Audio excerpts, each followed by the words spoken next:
আমার কাছে মনে হয় কি সব সময় তো আর ঘরের ফার্নিচার চেঞ্জ করা সম্ভব না, তবে মাঝে মধ্যে যদি কভারগুলো চেঞ্জ করা যায়, এই ধরেন সোফা কভার বা চেয়ার কভার, তাহলেই কিন্তু ঘরের লুকটা কিছুটা চেঞ্জ হয়ে যায়।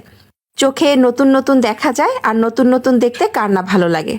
তো রাত প্রায় 12টা বাজে, আর এই রাতেই আপনাদের ভাইয়াকে কাজে লাগিয়ে দিয়েছি, কারণ এই বিশেষ বিশেষ কাজগুলো তাকে ছাড়া আমি একেবারেই করতে পারি না।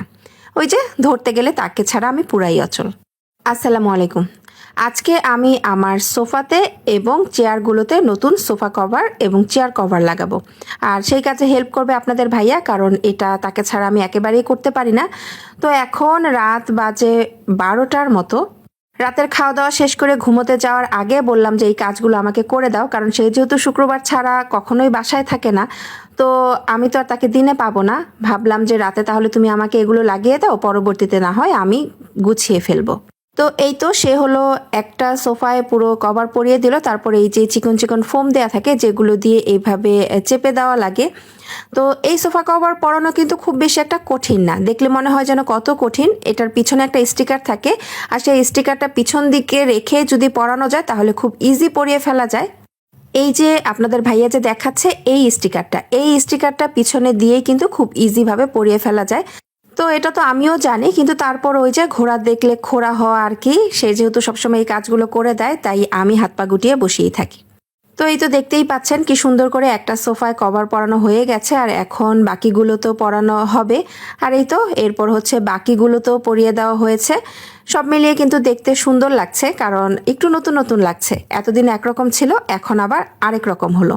তো যাই হোক, সোফা কভার পরাতে পরাতে নাকি তার ভীষণ ঘুম পেয়ে গেছে, তার আর ভালো লাগছে না। তো বললাম যে এগুলো কিছু গুছানো লাগবে না, এগুলো আমি সকালে গুছাবো, তুমি আর একটা কাজ করে দাও, সেটা হচ্ছে আমার চেয়ার কভারগুলো একটু লাগিয়ে দাও। আর সেই সেম একই নিয়মে চেয়ার কভারগুলো লাগাতে হয়। পিছনের যে স্টিকারটা আছে সবসময় খেয়াল রাখতে হবে স্টিকারটা কোন সাইডে আছে। স্টিকারটা সবসময় যে কোনো ফার্নিচারে পেছন সাইডে পড়বে।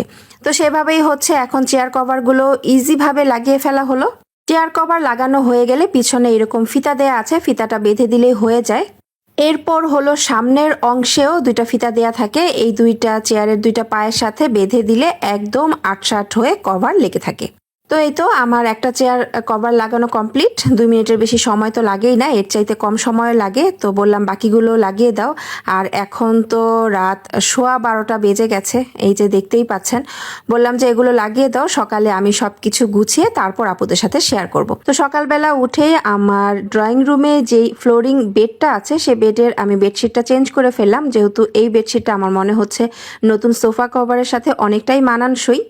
তাই এই বেডশিটটাই বিছিয়ে নিলাম, আর এরপর হচ্ছে বেডশিট বিছানো হয়ে গেলে কুশনগুলো ঠিকঠাক মতো সাজিয়ে গুছিয়ে রাখলাম। তো এই বেডশিট গুছানোর সাথে সাথে আমি সোফার কভারের উপরও কুশন দিয়ে সব কিছু গুছিয়ে নিয়েছি, চেয়ার কভার দিয়ে ডাইনিং টেবিলটাও গুছিয়ে ফেলেছি। আর এখন হলো আপনাদের সাথে ফাইনালি শেয়ার করছি যে আমার ড্রয়িং রুমটা কেমন দেখা যাচ্ছে। এই তো দেখতেই পাচ্ছেন আমার ড্রয়িং রুমটা কেমন দেখা যাচ্ছে, একটা নতুন নতুন ভাব চলে এসেছে। আমি এর সাথে কিছু কুশন কভারও সামনে দিয়ে দিয়েছি। আমার সোফা কভারগুলো যেই কালারে তার চাইতে একটু লাইট শেডের কুশন কভারগুলো। আর এগুলো কিন্তু একদম অরিজিনাল তুর্কিশ সোফা কভার, একদম সফট ম্যাটেরিয়ালের, ভালো লাগে কিন্তু আরামদায়ক। আর কাপড়গুলো যথেষ্ট ফ্লেক্সিবল থাকে। এই সোফা কভার অর্ডার করতে কিন্তু সেরকম কোনো ঝামেলাই করতে হয় না, শুধুমাত্র সোফার পিক দিলে বা চেয়ার টেবিলের পিক দিলেই হচ্ছে তারা এই মাপে করে দিতে পারে। আর এই সোফা কভারগুলো যেই পেজ থেকে নেওয়া হয়েছে সেই পেজ থেকে তো এর আগে আমার বহুবার সোফা কভার নেওয়া হয়েছে, তাই এবার তো আমাকে তাদেরকে পিকও দিতে হয়নি, আগের পিক অনুযায়ী তারা কি সুন্দর বানিয়ে নিয়ে এসেছে। আর এই তো এই হচ্ছে আমার ডাইনিং টেবিলে চেয়ার কভারগুলো। আর এই তো আমাদের রোরোর জন্য অনেক ভালো হয়েছে, এইরকম ঝাড়ন থাকলে না সে এগুলোর নিচে গিয়ে লুকাতে পারে, মানে লুকালুকি খেলতে পারে রাদ্রদোষীর সাথে, তার জন্য অনেক মজা হয়েছে। তো এই তো যাই হোক, এই হচ্ছে আমার ডাইনিং টেবিল, কেমন লাগছে অবশ্যই কমেন্ট করে জানাবেন। তো আমার ডাইনিং টেবিলের সাথে হচ্ছে এই ঘরের পর্দার কালারের সাথে মিলে গেছে, তাই খারাপ লাগছে না, ভালো লাগছে বেশি।